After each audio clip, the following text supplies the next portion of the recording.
Κυρίες και κύριοι, χαίρετε. Ο κορονοϊός είναι ένα θέμα το οποίο απασχολεί όλους μας. Πρωτίστως βέβαια απασχολεί για το θέμα της υγείας μας, για το θέμα της υγείας των δικών μας ανθρώπων, των φίλων μας, των συγγενών μας. Αλλά έγκληση στο σπίτι τόσες μέρες είναι λογικό να αρχίσουν να περνάμε από το μυαλό διάφορες σκέψεις για όσα ακούμε και διαβάζουμε, όσα προβάλλουν τηλεοράσεις, για όσα θα έρθουν μετά από την υγειονομική κρίση του κορονοϊού και αναφέρομαι φυσικά στην οικονομία. Ήδη οι επιπτώσεις αυτής της μεγάλης υγειονομικής κρίσης στην οικονομία έχουν αρχίσει να φαίνονται και βέβαια πάντα έχουμε αυτό το τεράστιο γεωπολιτικό παιχνίδι που παίζεται στην περιοχή μας. Εμάς μας αφορά ακόμη περισσότερο λόγω του κακού γείτονα που λέγεται Τουρκία. Για όλα αυτά τα θέματα, τα οποία συνδέονται το ένα με το άλλο, νομίζουμε ότι έχουμε βρει τον καλύτερο καλεσμένο, γιατί έχει γνώσεις, αν εξαιρέσουμε το θέμα της υγείας, και για την οικονομία και για τη γεωπολιτική. Είναι ο κύριος Βασίλης Κοψαχίλης. Κύριε Κοψαχίλη, καλώς ήρθατε. Διεθνολόγος, γεωστρατηγικός αναλυτής. Σας ευχαριστούμε πάρα πολύ που αποδεχτήκατε την πρόσκληση να μας βοηθήσετε να ξεδιαλύνουμε αυτή την πολύ ζωφερή κατάσταση που ζούμε. Ελπίζουμε να είστε καλά, καταρχήν. Γεια χαρά και για την πρόσκληση. Να είστε καλά. Εξ αποστάσεως αναγκαστικά, να είναι καλά η τεχνολογία και το Skype. Κύριε Κοψαχίλη, να ξεκινήσουμε με την οικονομία, η οποία, εντάξει, όπως είπα, πρώτα απ' όλα μας ενδιαφέρει η υγεία και αυτό είναι το λογικό, αλλά ήδη οι επιπτώσεις αυτής της κρίσης του COVID-19 φαίνεται ότι έχουν αρχίσει να μας επηρεάζουν. Εσείς που παρακολουθείτε την οικονομία, όχι μόνο την ελληνική, την παγκόσμια, τι προβλέπετε, όλα αυτά που ακούμε, γιατί ακούμε φοβερά πράγματα, ακούμε για νούμερα τα οποία έχουν να κάνουν με την παγκόσμια ύφεση, τα οποία θα ήταν εξωπραγματικά πριν από μερικές εβδομάδες. Ποια είναι η αίσθηση που έχετε? Για να κάνουμε και τη συζήτηση πιο εύκολη και επειδή γνωριζόμαστε αρκετό καιρό, θα προτιμούσα στον ελληνικό. Θα παρακολουθήσουν και πιο ωραία οι ακροατές. Ωραία. Κοίταξε, η ιστορία αυτή ήρθε για να μείνει για ένα χρονικό διάστημα. Και αυτή η ιστορία με τα μέτρα τα οποία έχουν ληφθεί, τα οποία θεωρώ αναγκαία, θα αλλάξει πολλά πράγματα σε τρία επίπεδα. Στην ζωή και την καθημερινότητα των πολιτών παγκοσμίως, θα φέρει δομικές αλλαγές στο παγκόσμιο σύστημα, κυρίως στο πεδίο της οικονομίας και του εμπορίου, και θα φέρει και μεγάλες αλλαγές μέσα στα ίδια τα κράτη. Αν μου επιτρέπεις να κάνω δύο παρατηρήσεις στην αρχή. Διάβασα κυρίως στα κοινωνικά δίκτυα και στο διαδίκτυο γενικά πάρα πολλά άρθρα, τα οποία και στην Ελλάδα και στο εξωτερικό, τα οποία κάνουν αναφορές σε βιβλία τα οποία είχαν προβλέψει από τη δεκαετία του 80, τη δεκαετία του 90, τη δεκαετία του 2000, την πανδημία. Θα σου έλεγα ότι όλα αυτά τα συνωμοσιολογικά σενάρια είναι στον αέρα, με την έννοια ότι οι παγκόσμιοι ηγέτες, σίγουρα τα μεγάλα κράτη έχουν εργαστήρια, παίζουν με ιούς, κάνουν πειράματα πάνω σε ιούς, αλλά αυτό δεν σημαίνει ότι πιάνουν και αμολάνε έτσι τους ιούς, διότι όσο τα πυρηνικά όπλα, όσο και τα βιολογικά όπλα είναι ανεξέλεγκτα εις ό,τι αφορά τα αποτελέσματά τους. Και οι κυβερνήσεις πρωτίστως ενδιαφέρονται για τον έλεγχο. Αυτό το οποίο θέλω να πω στους ακροατές και να το λάβουν πολύ σοβαρά υπόψη τους, είναι ότι για πρώτη φορά στην ιστορία τα μεγάλα think tanks και τα μεγάλα κράτη έχουν μια εκπληκτική ικανότητα να προσαρμόζουν τις στρατηγικές τους απέναντι σε διεθνή γεγονότα και σε κρίσεις. Λοιπόν, τι θέλω να πω με αυτό? Για κάποιους οι οποίοι παρακολουθούμε τα πράγματα πολύ στενά, ο κίνδυνος μιας πανδημίας είναι γνωστός ως ίσως ο πλέον πιθανός κίνδυνος. Είναι γνωστό σε εμάς τουλάχιστον από τις αρχές της περασμένης δεκαετίας. Κυρίως βρετανικά think tanks έχουν ασχοληθεί με την περίπτωση του ξεσπάσματος μιας πανδημίας τουλάχιστον από το 2010 και το κάνουν δημόσια αυτό. Άρα λοιπόν το να το πιάσει κάποιος συγγραφέας αυτό, να το τσιμπήσει, που έχει καλές αντένες και να το περάσει σε ένα μυθιστόρημά του, είναι το πιο εύκολο πράγμα. Δεν είναι κάτι μυστικό. Τα κράτη λοιπόν και τα μεγάλα think tanks, αλλά και οι μεγάλες εταιρείες που έχουν ξεχωριστά και εξειδικευμένα τμήματα διαχείρισης και ανάλυσης κινδύνων, την περίπτωση του ξεσπάσματος μιας πανδημίας την έχουν στα πλάνα τους εδώ και 10 χρόνια. Και έχουν προετοιμαστεί σε μεγάλο βαθμό για να αντιμετωπίσουν μια τέτοια κατάσταση. Μια ακραία τέτοια κατάσταση. Αυτό το θεωρούσα έτσι αναγκαίο να το κάνω για να μην, ο κόσμος να μην χάνεται σε συνωμοσιολογικά σενάρια και να δούμε το από εδώ και πέρα. Και το από εδώ και πέρα, όπως σου είπα, θα αλλάξουν πράγματα σε 3 τομείς έτσι γενικότερα. Θα περάσουμε σε περισσότερες έτσι, συναλλαγές ηλεκτρονικές. Θα περάσουμε στο ηλεκτρονικό εμπόριο σε μαζικό επίπεδο. Αλλάζουν πολλά δεδομένα στα θέματα της εκπαίδευσης. Θα υπάρξει το ηλεκτρονικό εμπόριο, θα παρασύρει αν θέλεις και όλο το κομμάτι της διανομής και το logistics, με αποτέλεσμα σήμερα θες να στείλεις ένα έγγραφο και είναι πανάκριβο να το στείλεις με ένα courier. Όταν θα αυξηθεί το bulk of trade που λέμε, ενδεχομένως να υπάρξουν και μειώσεις στις εταιρείες, μειώσεις στο κόστος μεταφοράς στις εταιρείες των courier. Θα υπάρξει λοιπόν θα έρθει βία με την έννοια της αμεσότητας των αλλαγών. Βία λοιπόν θα υπάρξουν κάποιες προσαρμογές στην οικονομία, τις οποίες εγώ προσωπικά βλέπω με θετικό μάτι. Οπωσδήποτε θα χαθούν κάποια επαγγέλματα, οπωσδήποτε τα μικρομαγαζάκια θα εκλείψουν. Για ένα χρονικό διάστημα όμως όλη αυτή η αλλαγή της οικονομίας θα φέρει κάποιες θετικές επιπτώσεις, τις οποίες θα δούμε και στην τσέπη μας. Σε μια 20ετία ωστόσο θα είναι πάλι τα πράγματα δύσκολα, διότι ανοίγω τώρα μεγάλη παρένθεση, αλλά και αυτό πρέπει έτσι να το πούμε. Καλά κάνεις για να καταλάβουμε, καλά κάνεις. Ναι, μεν τώρα ας πούμε πάρα πολλοί καλλιεργητές, από καλλιεργητές μέχρι μικροεμπόρους, θα βάλουν ηλεκτρονικά e-shops και θα μπορείς να κάνεις τις αγορές σου, ο ανταγωνισμός θα αυξηθεί, θα πέσουν ενδεχομένως οι τιμές και θα είναι καλό αυτό για τους πολίτες. Αλλά σταδιακά θα δούμε μια συγκέντρωση όλων των μικρών ή εξαγορά των μικρών από μεγαλύτερα σχήματα, τα οποία κάποια στιγμή θα φτάσουν να είναι 3, 4, 5 εταιρείες παγκοσμίως, οι οποίες τότε θα κάνουν ένα trust και οι οποίες τότε θα αυξήσουν υπέρμετρα τα κόστη, έτσι, όπου πάλι σε μια 20ετία θα έχουμε ένα πρόβλημα που θα δούμε πώς θα το αντιμετωπίσουμε. Είτε με κρατικό παρεμβατισμό, είτε μέσα από κάποιες άλλες μορφές και παρεμβάσεις. Αλλά προσωρινά, σε πρώτη φάση, εγώ πιστεύω ότι θα είναι καλό αυτό για την τσέπη του καθημερινού πολίτη. Στην εκπαίδευση θα έχουμε τεράστιες αλλαγές. Θα διευκολυνθούν καταστάσεις, ας πούμε, είχαμε το πρόβλημα με τα σχολεία στις άγονες γραμμές. Τώρα με την τηλεεκπαίδευση θα λυθούν πολλά ενδεχομένως προβλήματα. Τα φροντιστήρια παράλληλα θα μπουν και αυτά σε μια άλλη λογική προώθησης του εκπαιδευτικού τους έργου. Αυτός όλος ο μετασχηματισμός θα δημιουργήσει και νέα επαγγέλματα. Θα κλείσει επαγγέλματα, θα κλείσει δραστηριότητες, αλλά θα δημιουργήσει και νέες δραστηριότητες και νέες ανάγκες. Άρα λοιπόν βλέπω ότι γεννιέται σε επίπεδο καθημερινότητας και εργασίας, γεννιέται κάτι το εντελώς καινούριο. Μπορώ να σου μιλήσω για αυτό το καινούριο, να φάμε όλη την εκπομπή γι' αυτό, περιορίζομαι σε αυτά. Σε ό,τι αφορά τις δομικές αλλαγές στο παγκόσμιο σύστημα, κοίταξε να δεις, το 60% της προηγμένης οικονομίας, το 60% της οικονομίας είναι υπηρεσίες. Και σε μεγάλο ποσοστό αυτό το 60% μπορεί να εξυπηρετηθεί από δουλειά στο σπίτι.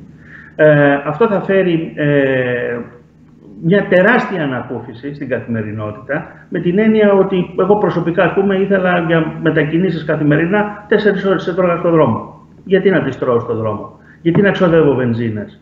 Ή με τη δημόσια συγκοινωνία και να ταλαιπωρούμε και να φτάνω πάλι πίσω στο σπίτι μου και να είμαι πτώμα. Το ίδιο αντιμετωπίζουν και περισσότεροι άλλοι εργαζόμενοι. Ο τομέας υπηρεσιών, λοιπόν, σε μεγάλο βαθμό μπορεί να εξυπηρετηθεί από δουλειά στο σπίτι. Και αυτό βλέπω ότι σε πολλές δουλειές, ακόμα και όταν θα έχουμε περάσει το κίνδυνο της πανδημίας, πιστεύω ότι θα μείνει, γιατί και αυτό είναι και καλό για τις επιχειρήσεις. Αντιλαμβάνεσαι τι ενέργεια και τι κόστος είχε η κάθε θέση εργασίας μέσα σε μια επιχείρηση. Κάποιες δουλειές όμως δεν μπορούν να γίνουν από το σπίτι και είναι οι τομείς της παραγωγής, της διανομής, του logistics.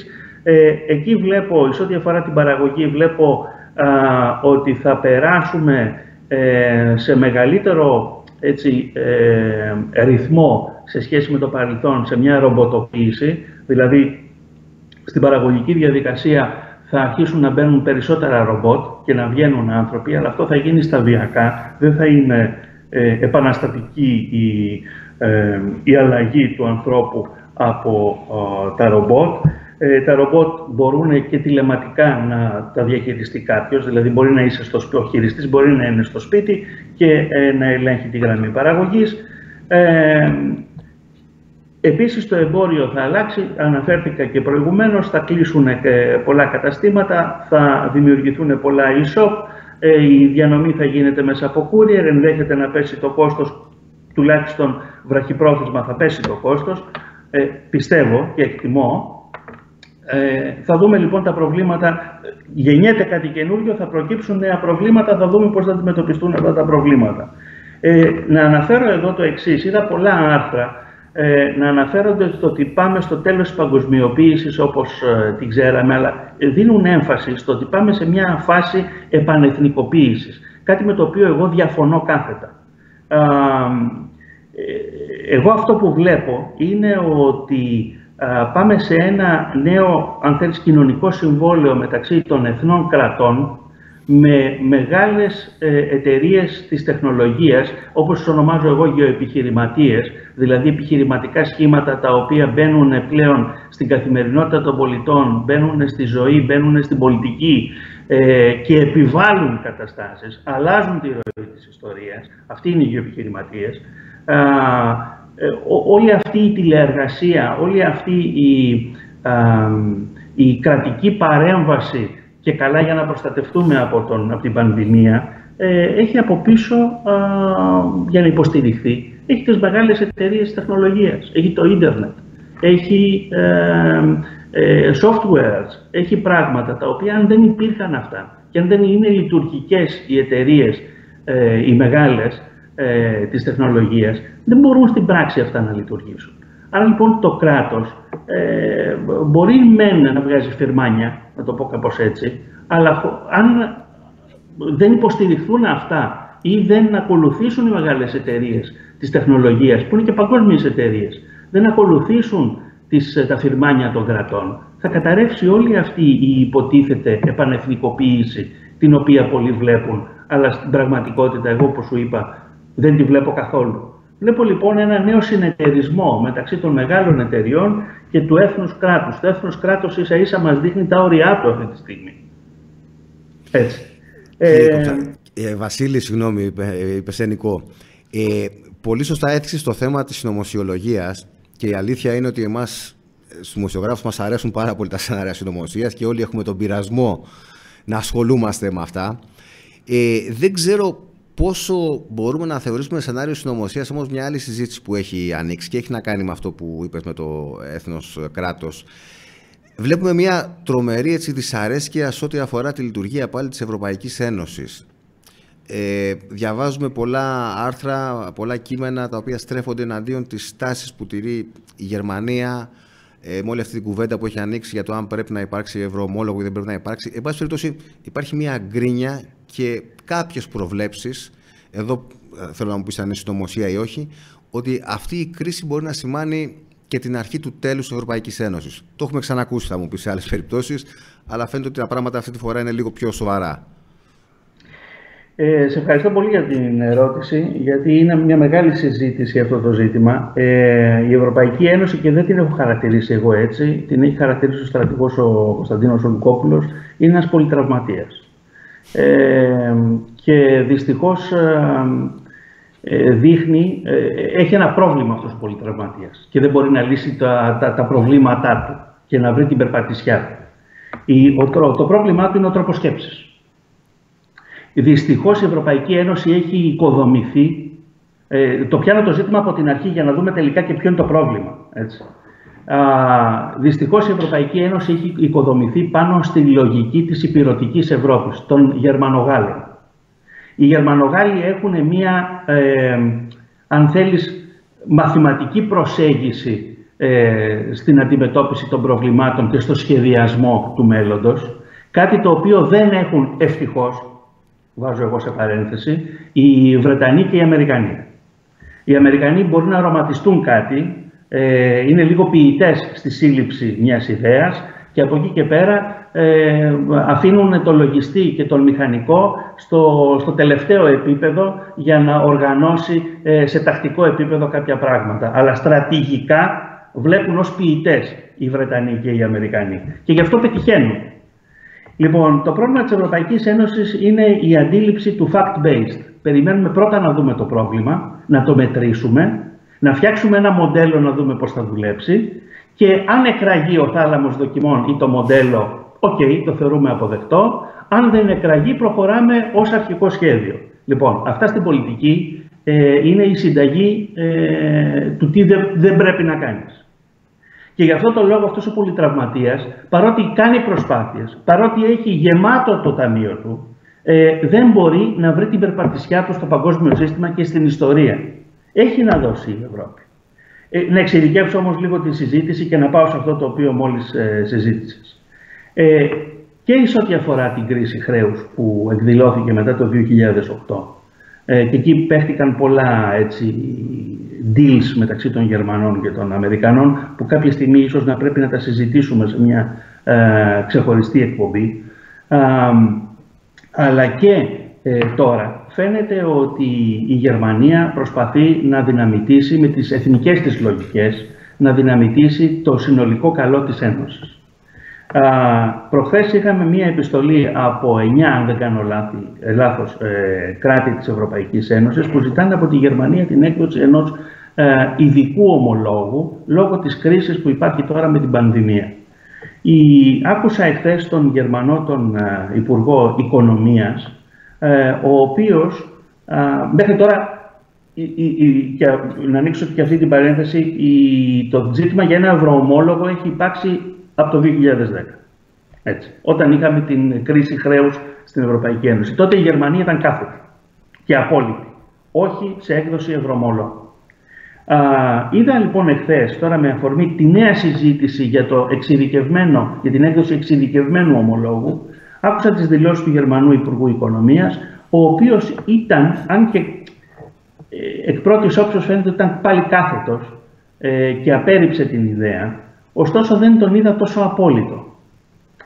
Και δεν τον είδα τόσο απόλυτο, πρώτον γιατί αντιλαμβάνονται και αυτοί ότι δεν μπορούν με ίδιους πόρους να αντιμετωπίσουν το ζήτημα, και δεύτερον θέλουν να, ακόμα και αν συνενέσουν στην έκδοση ενός ειδικού σκοπού ομολόγου, θέλουν αυτό να είναι περιορισμένο και όχι στην έκταση που ενδεχομένως θα επιθυμούσε η Γαλλία. Γιατί είναι μέχρι να ξεκινήσει, ξέρεις. Μετά μπορούμε να βρούμε πολλές αφορμές για να βγάζουμε ομόλογα σε ευρωπαϊκό επίπεδο. Επίσης η Γερμανία λέει μισές αλήθειες. Και αν θέλεις, αρχίζει και παίζει επικίνδυνα για να προστατέψει τα δικά της υποτιθέμενα συμφέροντα, παίζει και με πολλές μετα-αλήθειες. Δηλαδή πατάει πάνω σε πραγματικά στοιχεία και γεγονότα για να καταλήξει σε ένα εντελώς λάθος συμπέρασμα ή σε ένα πολύ βολικό για εκείνη συμπέρασμα. Στην ίδια συνέντευξη ο Γερμανός Υπουργός Οικονομίας είπε ότι εν πάση περιπτώσει δεν είναι πανάκια η έκδοση ενός ομολόγου ειδικού σκοπού και ότι η όποια ενίσχυση στις εθνικές οικονομίες ή η όποια άρση περιορισμών εις ό,τι αφορά τους κανόνες της Ευρωπαϊκής Ένωσης δεν μπορούν να διαρκέσουν εσαΐ και ότι θα πρέπει να δώσουμε έμφαση στην ανταγωνιστικότητα της ευρωπαϊκής οικονομίας. Σωστό. Το θέμα είναι ότι πολλά κράτη έχουν στα πλαίσια της Ευρωπαϊκής Ένωσης, αλλά και ενωσιακά έχουν υπάρξει προτάσεις για την ενίσχυση της ευρωπαϊκής ανταγωνιστικότητας, τις οποίες στην πράξη τις μπλοκάρει κάθε φορά η Γερμανία, διότι θέλει να περάσει το δικό της μοντέλο, το οποίο εξυπηρετεί μονάχα τη Γερμανία και κανέναν άλλο. Άρα λοιπόν οι προτάσεις οι γερμανικές, εντάξει, να ενισχυθεί, δεν διαφωνεί κανείς, να ενισχυθεί η ανταγωνιστικότητα της ευρωπαϊκής οικονομίας. Πώς? Με το να μπλοκάρει κάθε προσπάθεια που θα είναι καλό για το σύνολο η Γερμανία. Επίσης, το άλλο που ήθελα να πω είναι ότι δεν είναι οι ίδιες οι εποχές. Ήταν άλλες οι εποχές του 2009, όταν είχε το deal η Γερμανία μαζί με τις Ηνωμένες Πολιτείες, και άλλα τα δεδομένα σήμερα. Επίσης η Γερμανία είχε στο πλευρό της τη Γαλλία για χι λόγους, σήμερα δεν έχει ενδεχομένως στο πλευρό της τη Γαλλία. Θέλω λοιπόν να είμαι λιγάκι αισιόδοξος και να αρχίσω να πιστεύω ότι ενδεχομένως μία κόντρα των υπόλοιπων κρατών της Ευρωπαϊκής Ένωσης με τη λογική της Γερμανίας, ίσως τελικά μαζί με το ότι θα βγούμε από την κρίση της πανδημίας, βγούμε και ή μερικώς βγούμε από την κρίση, την διαρκή κρίση της Ευρωπαϊκής Ένωσης. Θέλω δηλαδή να δω το ποτήρι μισογεμάτο και όχι μισοάδιο. Μακάρι. Είπες ότι αυτή η κρίση έτσι κι αλλιώς θα αλλάξει τις ζωές όλων μας. Εξέφρασες μια αισιοδοξία ότι το πράγμα μπορεί να πάει προς το καλύτερο, αλλά ξέρεις, κάθε μετάβαση έχει κάποιες δυσκολίες και ρωτάω περισσότερο ανθρώπινα, επειδή ειδικά εμείς εδώ στην Ελλάδα προερχόμαστε από μια πολύ δύσκολη δεκαετία που όλοι, άλλος πολύ, άλλος λίγο, κουραστήκαμε για να την βγάλουμε πέρα. Έχετε τώρα μπροστά μας ένα νέο βουνό, όπως τουλάχιστον μας το παρουσιάζουν. Πιστεύεις ότι αυτές οι αλλαγές θα μπορέσουν να γίνουν με ήρεμο τρόπο ή θα αντιμετωπίσουμε ίσως και μια κοινωνική αναταραχή? Γιατί, εντάξει, πάμε σε νέες συμφωνίες, σε μια νέα σχέση κράτους εταιριών, όπως είπες, αλλά με τον κόσμο τι γίνεται? Κοίταξε να δεις, μόνο το γεγονός ότι ένα ποσοστό της οικονομίας θα αρχίσει να εξυπηρετείται από δουλειές στο σπίτι, από τηλεεργασία, αυτό αυτόματα μας πηγαίνει από τις συλλογικότητες σε μία ατομικότητα, το οποίο πάλι εδώ θέλω να δω τα θετικά στοιχεία. Με ποια έννοια? Με την έννοια ότι μέχρι τώρα μέσα από τις συλλογικότητες υπήρχε ατομική ανευθυνότητα. Πλέον και απέναντι στον εργοδότη αλλά και απέναντι στην κοινωνία, η ατομικότητα θα φέρει και μεγαλύτερη και αύξηση της ατομικής ευθύνης του καθενός. Αυτό θα αλλάξει και σε πρακτικό επίπεδο που δεν είναι του παρόντος να συζητήσουμε και τον τρόπο αμοιβών των υπαλλήλων, και αν θέλεις θα φέρει και ένα καλύτερο σύστημα αξιολόγησης των υπαλλήλων. Σίγουρα, καταρχάς να πω τη δικιά μου άποψη, όχι μόνο κουραστήκαμε από την περασμένη δεκαετία εδώ στην Ελλάδα, αλλά ματώσαμε. Ματώσαμε πάρα πολύ. Διαλύθηκαν ολόκληροι οι τομείς της οικονομίας. Έχουμε τις ευθύνες μας και σε προσωπικό επίπεδο και σε συλλογικό επίπεδο και σε εθνικό επίπεδο, αλλά η πραγματικότητα είναι ότι ματώσαμε και δεν έχουμε καταφέρει ακόμα να επουλώσουμε τις πληγές. Και έρχεται εκεί που προσπαθούμε να επουλώσουμε τις πληγές από το πρώτο τραύμα, έρχεται ένα δεύτερο τραύμα, το οποίο θα πρέπει να μας βάλει και σε ένα διαφορετικό τρόπο σκέψης, γιατί ξέρεις, όλοι μας προσπαθούσαμε, είδαμε την προηγούμενη κρίση μέσα και από το στενό δικό μας κύκλο. Λοιπόν, εγώ είδα ότι προσπαθήσαμε στην προηγούμενη κρίση, την κρίση χρέους, που δεν έχουμε ξεπεράσει, προσπαθήσαμε να επουλώσουμε τις πληγές χωρίς να αλλάξουμε τον τρόπο σκέψης μας σε πολλά πράγματα. Η νέα κρίση πιστεύω ότι επιβάλλει πια, προκειμένου να επιβιώσουμε, και ένα διαφορετικό τρόπο σκέψης απέναντι στα πράγματα και τη ζωή. Για παράδειγμα, σήμερα το πρωί χρειάστηκε να πεταχτώ μέχρι την τράπεζα στις 7 η ώρα το πρωί για να πάρω κάποια χρήματα από το ATM. Και στις 7 η ώρα το πρωί ήταν μια ουρά από πολύ μεγάλης ηλικίας ανθρώπους έξω από την τράπεζα, όπου όση ώρα έκανα εγώ τη δουλειά μου στο ATM, αυτοί για ποιο λόγο λες ότι περίμεναν οι περισσότεροι? Για να κάνουν ενημέρωση βιβλιαρίου. Το λέω αυτό, αν θέλεις, ως ένα μικρό δείγμα, ότι στο εξωτερικό κάτι τέτοιο δεν το συναντάς, δεν υπάρχει αυτό το πράγμα. Όλοι οι άνθρωποι, ακόμα και άνθρωποι 80, 85, 90 χρονών, είναι εξοικειωμένοι με το e-banking. Αυτή την κατάδια δεν τη βλέπεις στο εξωτερικό. Το δεύτερο στοιχείο είναι ότι πάρα πολλοί άνθρωποι δεν θα χρειάζεται πλέον μέσα από τη δουλειά στο σπίτι, δεν θα χρειάζεται να μένουν στις μεγάλες πόλεις. Εδώ στην Ελλάδα ειδικά, οι περισσότεροι έχουν ένα χωριό, ένα σπίτι, το οποίο ενδεχομένως είναι και πολύ καλά οργανωμένο, μπορούν να σηκωθούν, να φύγουν από το αστικό κέντρο και να πάνε να ζήσουν και μια καλύτερη ζωή, αν θέλεις, στα χωριά τους, να γεμίσει η ύπαιθρος, που έχει αδειάσει η ύπαιθρος, να αλλάξουν πολλά πράγματα. Δηλαδή, πού θέλω να καταλήξω. Θέλω να καταλήξω ότι ναι, μεν ματώσαμε. Αν αλλάξουμε τον τρόπο σκέψης μας, ειδικά εδώ στην Ελλάδα, αν αλλάξουμε τον τρόπο σκέψης και μπούμε σε μια νέα διαδικασία, να κάνουμε ένα reset και μια προσαρμογή της ζωής μας στα νέα δεδομένα, ενδεχομένως να ζήσουμε πολύ καλύτερα. Μόνο ένα στοιχείο θα σου πω, το οποίο μάλιστα μου το είπε μία φίλη προχθές. Μου λέει, ξέρεις, τώρα με την τηλεεργασία μαγειρεύω, λέει, στο σπίτι, ας πούμε, δεν χρειάζεται να παίρνουμε τιματζίδικα φαγητά. Αυτό τι σημαίνει στην πράξη? Σημαίνει ότι όταν θα αρχίσει να τρώει η οικογένεια σπιτικό φαγητό, ενδεχομένως να έχει και καλύτερη υγεία.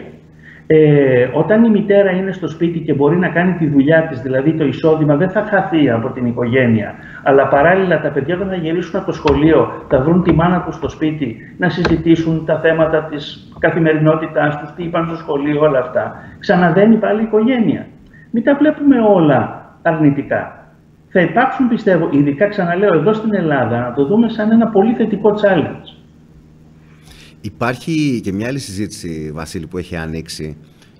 Ξεκίνησε με αφορμή τα γεωπολιτικά και έχουμε πει και σε άλλα... Όχι, είναι πάρα πολύ ενδιαφέροντα και κυρίως είναι, επιτέλους ακούμε και κάτι αισιόδοξο, γιατί όλες αυτές τις μέρες, όπως καταλαβαίνεις, κλεισμένοι μέσα στο σπίτι, διαβάζοντας όσα γράφονται κυρίως στα μέσα κοινωνικής δικτύωσης, αλλά όχι μόνο σε αυτά, έχει πέσει λίγο μαυρίλα και είναι πολύ ενδιαφέροντα και πολύ αισιόδοξα αυτά που λες και σε ευχαριστούμε.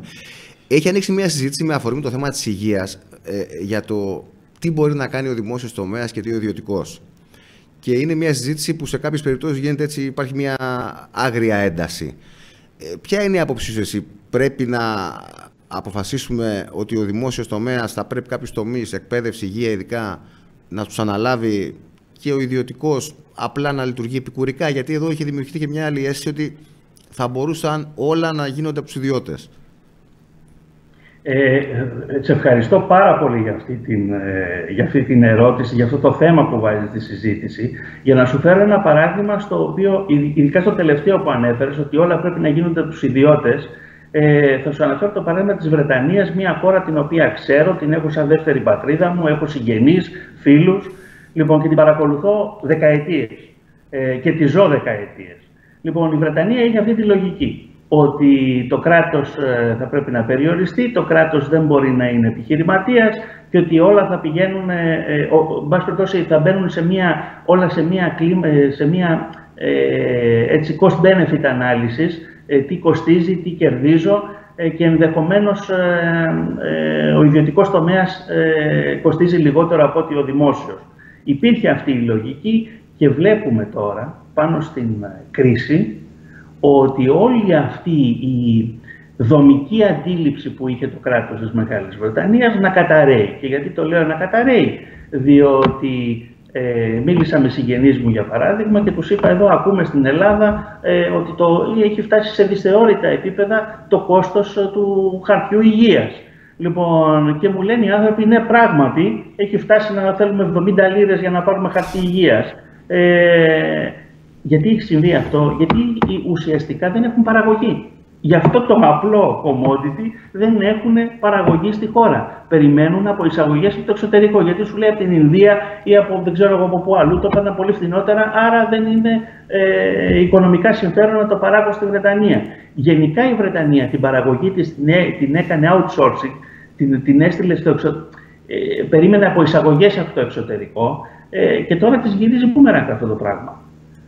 Και οι λίγες βιομηχανίες τώρα που υπάρχουν στην Βρετανία θα μπουν σε μια διαδικασία, αν θέλεις, προπαρασκευής και αλλαγής των γραμμών παραγωγής τους, σαν να είχαν πόλεμο, για να αντιμετωπίσουν τις ανάγκες της χώρας. Το βρίσκουν μπροστά τους. Επίσης, για να κλείσω το ερώτημά σου, όχι, σε στιγμές κρίσης το κράτος πρέπει να έχει τον έλεγχο και τη δυνατότητα να παρέχει κάποιες υπηρεσίες. Δεν είμαι της λογικής όλα να τα τρέχουν οι ιδιώτες. Όπως επίσης είμαι της λογικής ότι θα πρέπει και το κράτος να μπει σε μια λογική, αν θέλεις, αποτελεσματικότητα. Και πιο επιχειρηματική ίσως σε κάποιους τομείς. Εάν πούμε επιχειρηματική λογική, τότε ενδεχομένως κάποιο ποσοστό του κράτους του κοινωνικού κράτους να πάει περίπατο, και αυτό δεν είναι καλό, και ιδιαίτερα δεν είναι καλό για χώρες σαν τη δικιά μας, που έχουν ματώσει, όπως είπα, και δεν έχουν πουλώσει τις πληγές από προηγούμενες κρίσεις. Βασίλη, λέω επιχειρηματική, όχι με την λογική του κέρδους, μάλλον χρησιμοποίησα λάθος έκφραση.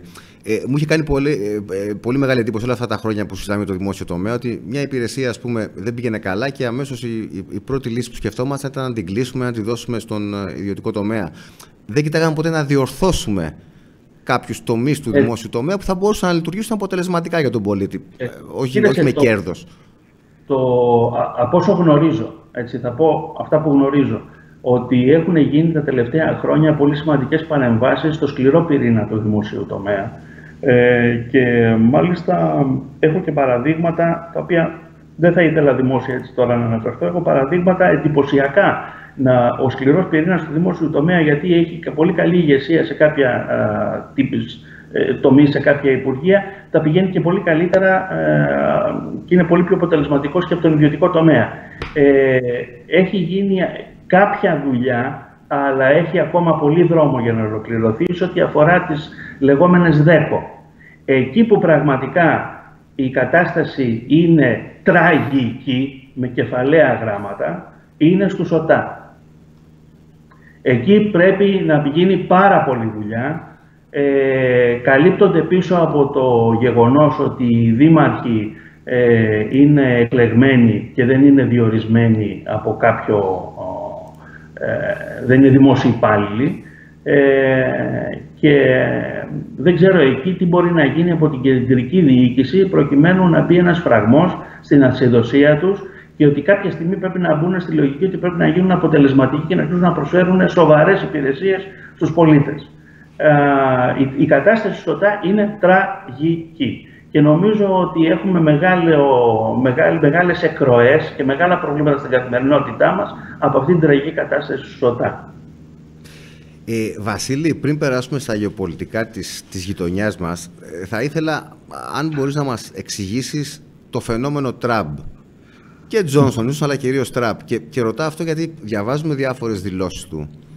Ξέρεις, και εγώ εκνευρίζομαι πολλές φορές όταν διαβάζω να λέει ότι η ύφεση θα είναι χειρότερη από τον κορονοϊό, αλλά μετά σκέφτομαι ότι επειδή δεν ζω στην Αμερική και δεν την ξέρω τη χώρα, καλό είναι να μας εξηγείς, αν μπορείς, να έχεις κάποιο σχόλιο για τι ακριβώς θέλει να κάνει, τι έχει στο μυαλό του. Κατά πρώτον ο κύριος Τραμπ και κατά δεύτερον ο κύριος Τζόνσον, ο οποίος είδαμε ότι αυτή την κρίση την αντιμετώπισε με δύο διαφορετικές στρατηγικές. Στην αρχή είχαμε την ανοσία της αγέλης και τώρα έχουμε φτάσει σε μια σειρά μέτρων τα οποία ελπίζουμε να αποδώσουν. Δεν βάζω στο ίδιο τσουβάλι τον Τζόνσον με τον Τραμπ. Παρότι έχουν κοινές αφετηρίες και κοινές αναφορές. Ο Τζόνσον θεωρώ ότι μπροστά είχε ήδη μια κρίση να αντιμετωπίσει που είναι το Brexit. Και του ήρθε και καπάκι αυτή η κρίση με τον κορονοϊό. Ο φόβος του λοιπόν ήταν να μην παγώσει την οικονομία. Την ώρα που ήδη υπάρχουν σκιές λόγω του Brexit πάνω στην οικονομία. Δυστυχώς διαχειρίστηκε το όλο θέμα άτσαλα. Διότι άτσαλος είναι και ο χαρακτήρας του. Βλέπει την ασκή διοίκηση συγκεντρωτικά και βάζει πολλά, μέσα στις πολιτικές του συνταγές, βάζει πολλά στοιχεία της προσωπικότητάς του. Και αυτό νομίζω είναι και το λάθος και αυτό που βγήκε προς τα έξω και αυτή όλη η ολιγορία στην αντιμετώπιση της πανδημίας.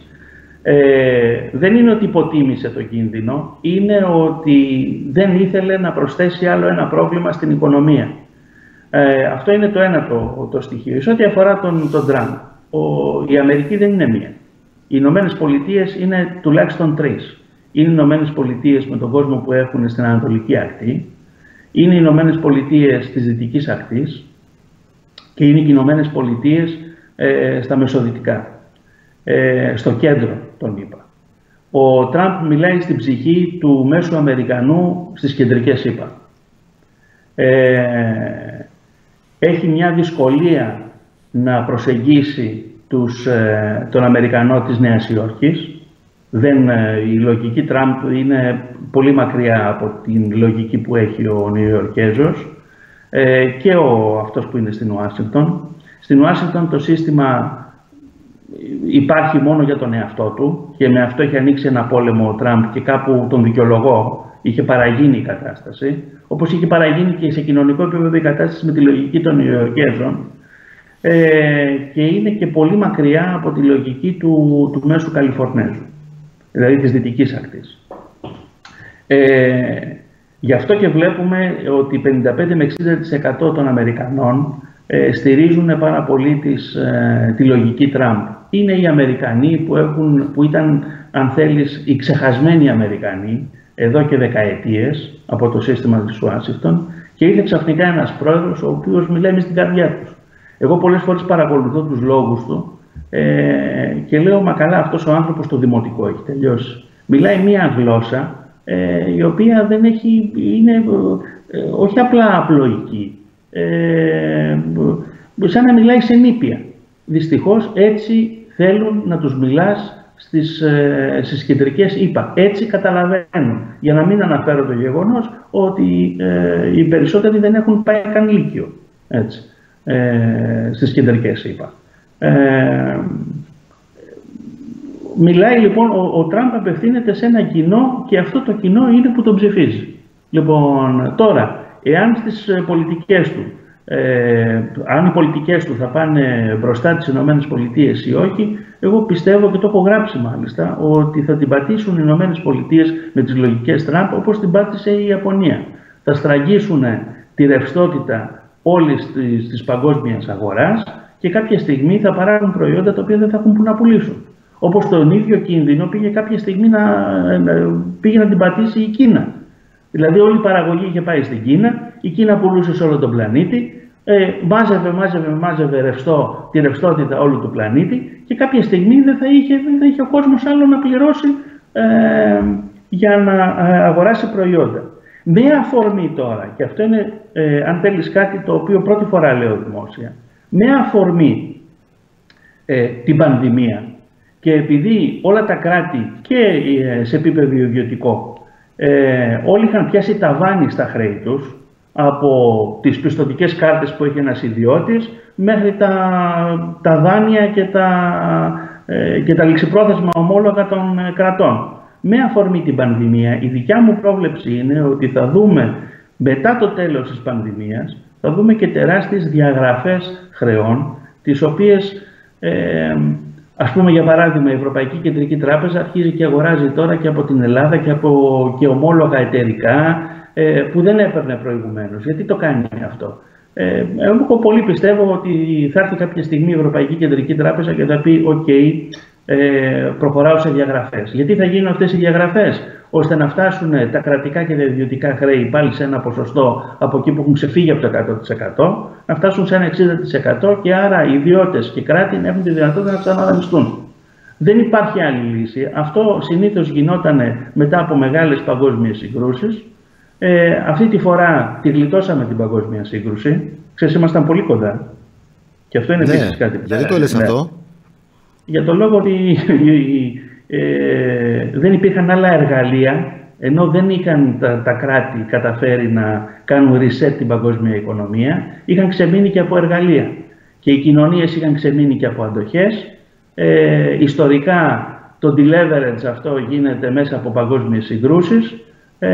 Μας πρόλαβε ο κορονοϊός, ο οποίος, ξαναλέω, από μεγάλες εταιρείες και μεγάλα κράτη ήταν μια πιθανότητα η οποία είχε προβλεφθεί και είχε προβλεφθεί από κάποιους, είμαι σε θέση να γνωρίζω και με μεγάλη ακρίβεια μηνών για το ξέσπασμά της.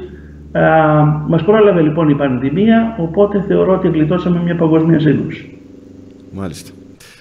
Ξεκαθαρίζω, δεν λέω ότι κατασκευάστηκε η πανδημία για να μην έχουμε παγκόσμια σύγκρουση. Κατανοητό. Ξαναλέω, είναι σημαντικό αυτό να το καταλάβουν, ακόμα και ο απλός πολίτης να το καταλάβει, πόσο μάλλον οι επιχειρηματίες. Υπάρχει η δυνατότητα πλέον της πρόβλεψης κινδύνων. Έτσι, οι μεγάλες εταιρείες έχουν εξειδικευμένα τμήματα από πολύ καλούς επιστήμονες που έχουν πρόσβαση σε απόρριτες πληροφορίες και μπορούν να κάνουν εκτίμηση του πιο πιθανού κινδύνου που θα έχει η εταιρεία μέσα στον επόμενο χρόνο ή πενταετία ή δεκαετία. Μπορεί να είναι πανδημία, μπορεί να είναι ένας μεγάλος σεισμός, μπορεί να είναι ένας πόλεμος. Λοιπόν, και ανάλογα προσαρμόζονται ώστε να τον αντιμετωπίσουν. Φτιάχνουν σενάρια αντιμετώπισης ή τρέχουν σενάρια για το πώς μπορεί να εξελιχθεί ένας κίνδυνος. Έτσι. Το ξεκαθαρίζω. Θα αναρωτηθεί κάποιος, Βασίλη, ότι εφόσον υπάρχουν αυτές οι αναλύσεις σε επίπεδο εταιριών, μεγάλων εταιριών, λογικά θα υπάρχουν και σε επίπεδο κυβερνήσεων, δεν μπορούμε να εξηγήσουμε εύκολα αυτό που συμβαίνει στην Ιταλία. Δηλαδή, ένα κομμάτι της Ιταλίας, το βόρειο, το οποίο είναι και το πιο πλούσιο και έχει και ένα σύστημα υγείας, από ό,τι λένε όσοι το ξέρουν, πάρα πολύ καλό, το είδαμε να καταρρέει. Δηλαδή, δεν ήταν προετοιμασμένες κάποιες μεγάλες χώρες όπως η Ιταλία, η Γαλλία, η Ισπανία για αυτά τα σενάρια που τρέχανε? Κοίταξε να δεις, πέρα από το ότι είναι έτοιμες οι εταιρείες και τα κράτη να κάνουν, υπάρχει και αυτό που σου είπα, η ατομική ευθύνη. Και οι Ιταλοί πιστεύω ότι υποτίμησαν σε μεγάλο βαθμό ή άργησαν να αντιδράσουν, όπως και η Βρετανία. Σου είπα προηγουμένως ότι στη Βρετανία συζητάνε το ενδεχόμενο μιας πανδημίας, τα think tanks τα μεγάλα, Chatham House κτλ. Το συζητάνε εδώ και μια δεκαετία.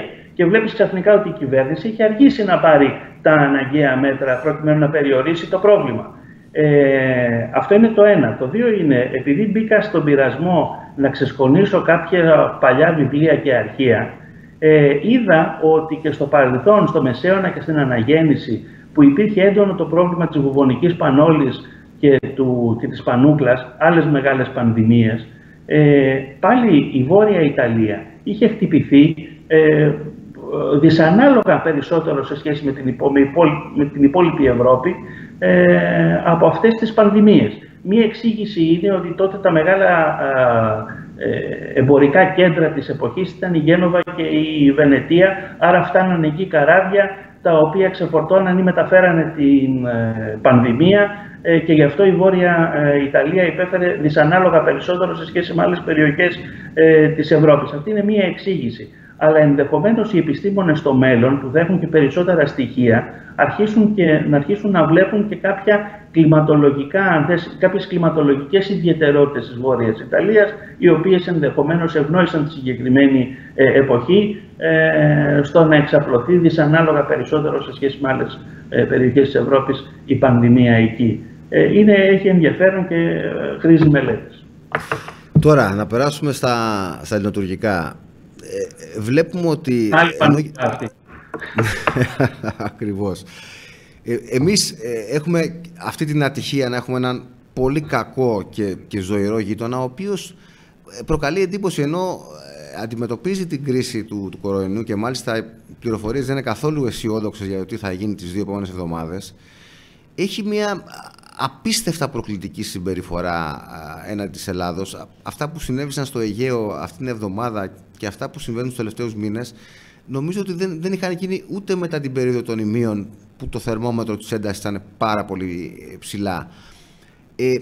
Να πάω πάλι σε σενάρια που ακούω, ότι ίσως επειδή αναμένει ότι η κατάσταση με τον κορονοϊό θα πάει πολύ άσχημα, ανεβάζει λίγο τους τόνους προς τη Δύση, προς την Ελλάδα, ως ένα επικοινωνιακό πυροτέχνημα. Δεν ξέρω πια αν πρέπει να πιστεύουμε σε αυτά τα σενάρια και σε αυτές τις εκτιμήσεις ή όχι. Ποια είναι η άποψή σου?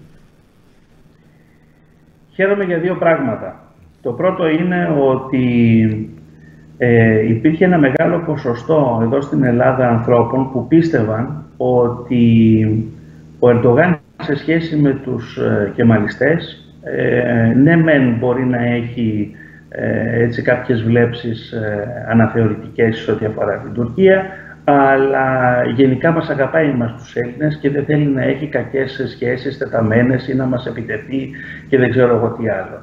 Η συμπεριφορά του, ιδιαίτερα το τελευταίο, και πολύ καλά, έτσι όπως το είπες, το τελευταίο διάστημα δείχνει ότι όχι μόνο δεν συντρέχει κάτι τέτοιο, αλλά είναι αιμονικός μας. Έτσι. Και το bullying που μας ασκεί είναι απίστευτο. Και πλέον δεν ασκεί μόνο το bullying για να μετρήσει τις αντιδράσεις μας, έχει ήδη καταγράψει και έχει μετρήσει τις αντιδράσεις μας, ασκεί το bullying γιατί έχει στο κατά νου άλλα πράγματα, τα οποία δυστυχώς του καλλιεργούν και πολλές ξένες πρωτεύουσες.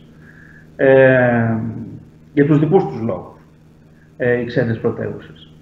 Το δεύτερο στοιχείο, το οποίο έτσι εμένα με έχει ικανοποιήσει πάρα πολύ, και είναι η πρώτη φορά, αν θες, δημόσια που θα κάνω και μία έτσι πολιτική δήλωση.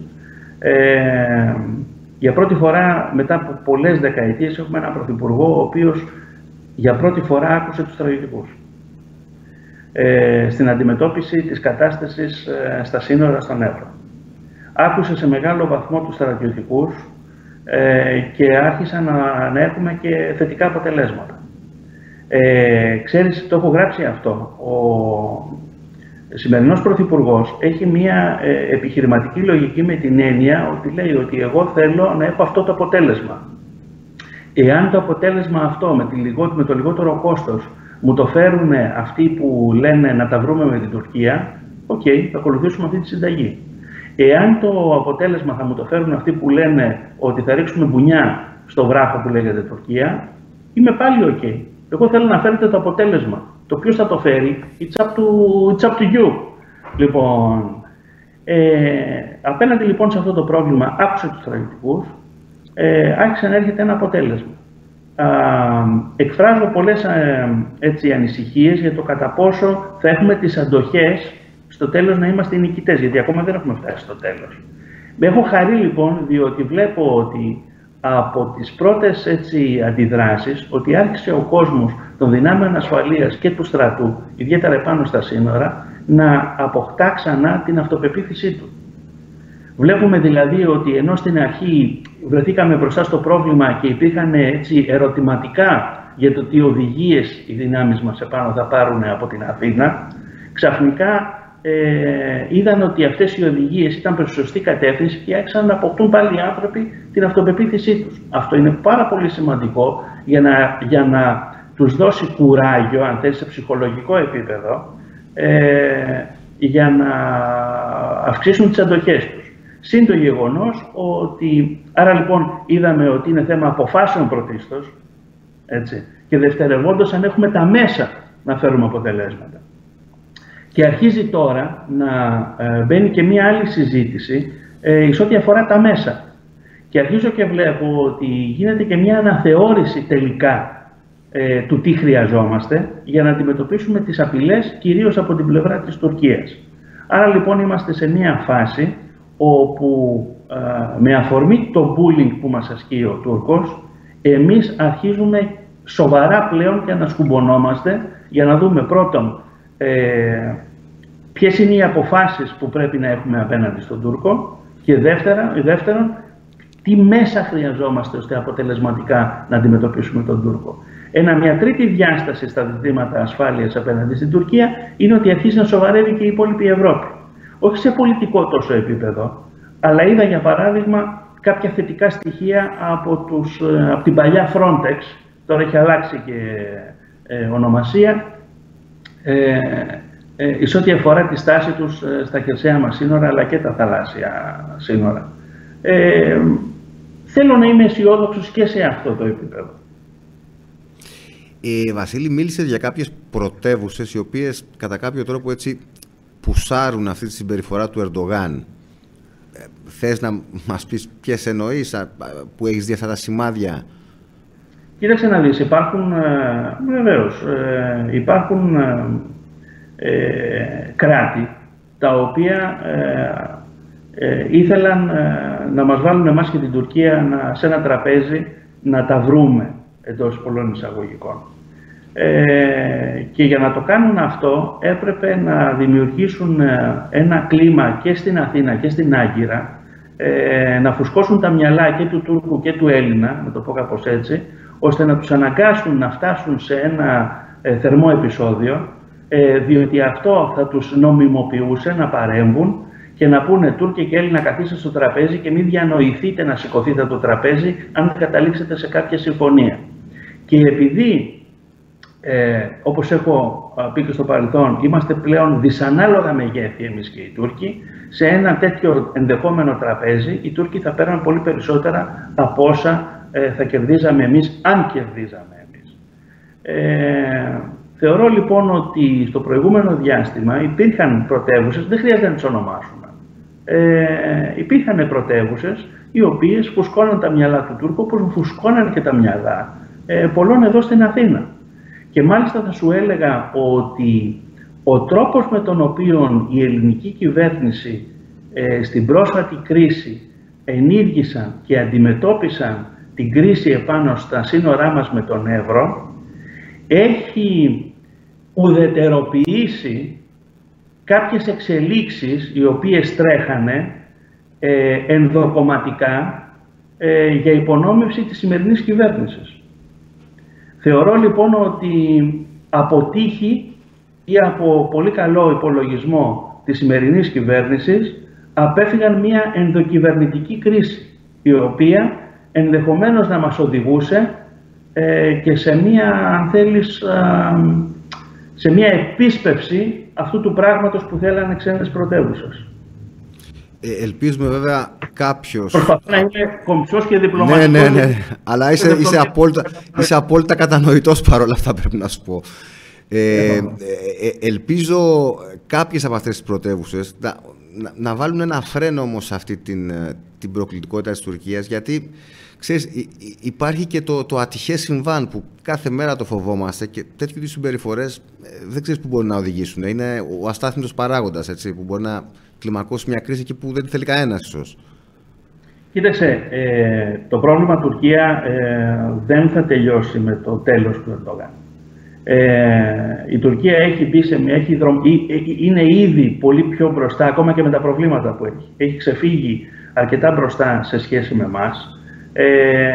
Τον τελευταίο χρόνο θα έλεγα ότι υπάρχει έτσι μια αισθητή μείωση του ρυθμού αύξησης της ισχύως της και από επιλογές πολιτικές του Ερντογάν και από επιλογές του στο οικονομικό πεδίο.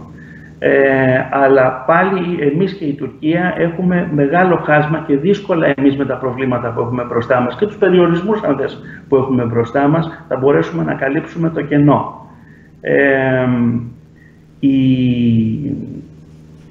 Τα πλάνα τους, έτσι, τα μακροπρόθεσμα πλάνα των ξένων πρωτευουσών είναι να περιμένουν δημοκρατικά να πέσει και λόγω και φοράς, αν θέλεις, μετά από τόσα χρόνια στην εξουσία, να τον τελειώσουν με δημοκρατικούς τρόπους μέσα από εκλογές των Ερντογάν και ήδη ετοιμάζουν τον Νταβούτογλου, διότι δεν θεωρούν πλέον ότι στην τουρκική κοινωνία έχουν μέλλον οι κεμαλιστές. Θεωρούν ότι θα πρέπει να αναζητήσουν έναν βολικό πρωθυπουργό για την Τουρκία μέσα από το παλιό ΑΚΕΠ.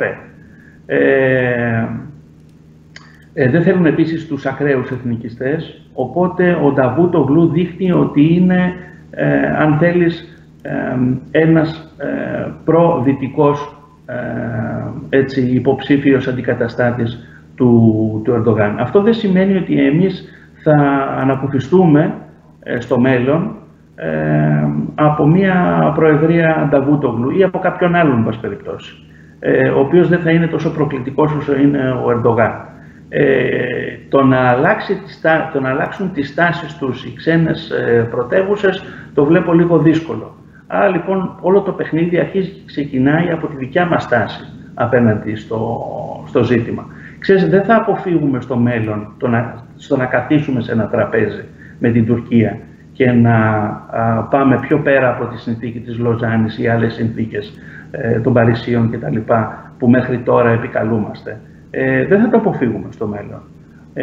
Το μόνο που μπορούμε να κάνουμε είναι να τραβήξουμε το χρόνο προς τα πίσω, ώστε όταν θα καθίσουμε σε ένα τραπέζι, η Τουρκία να είναι όσο το δυνατόν λιγότερο ενδυναμωμένη και εμείς όσο το δυνατόν περισσότερο ενδυναμωμένοι.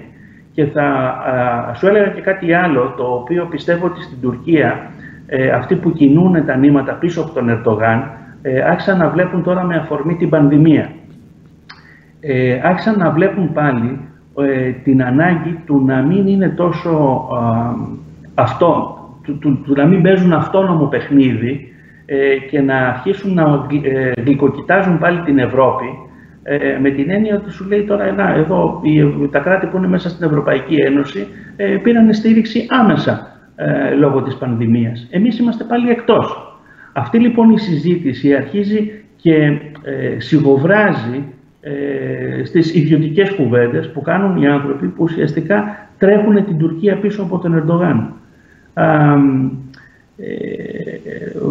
Αρχίζει λοιπόν και ο Ερντογάν και αντιλαμβάνεται ποια είναι τα όρια του δικού του αυτόνομου παιχνιδιού. Όπως επίσης το ίδιο πράγμα ισχύει για τον Τζόνσον, έτσι. Μην φανταστούμε ότι δεν βλέπουν ότι ξαφνικά βρεθήκαμε εκτός Ευρωπαϊκής Ένωσης, οι άλλοι μπορούν και παίρνουν αποφάσεις, εμείς στηριζόμαστε πάνω στις δικές μας δυνάμεις.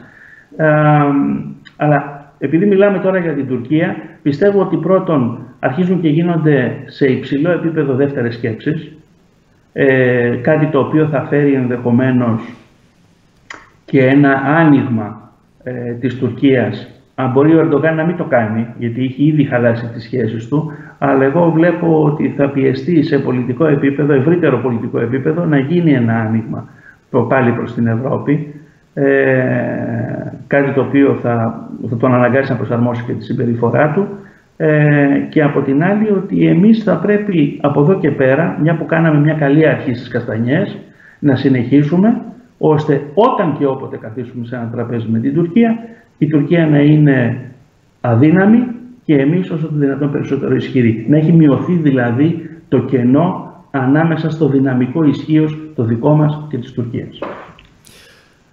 Βασίλη, σε ευχαριστούμε πάρα πολύ για την ψύχρεμη και αισιόδοξη ανάλυση. Ήταν ο κύριος Βασίλης Κοψαχίλης, διεθνολόγος και γεωστρατηγικός αναλυτής. Θα χρειαστεί ίσως να σε ενοχλήσουμε πολύ γρήγορα, έτσι όπως τρέχουν οι εξελίξεις. Σε ευχαριστούμε πάρα πολύ για τις γνώσεις σου που μοιράστηκες μαζί μας. Ευχαριστούμε πάρα πολύ, Βασίλη. Χαρά μου. Να είστε καλά. Να είστε καλά.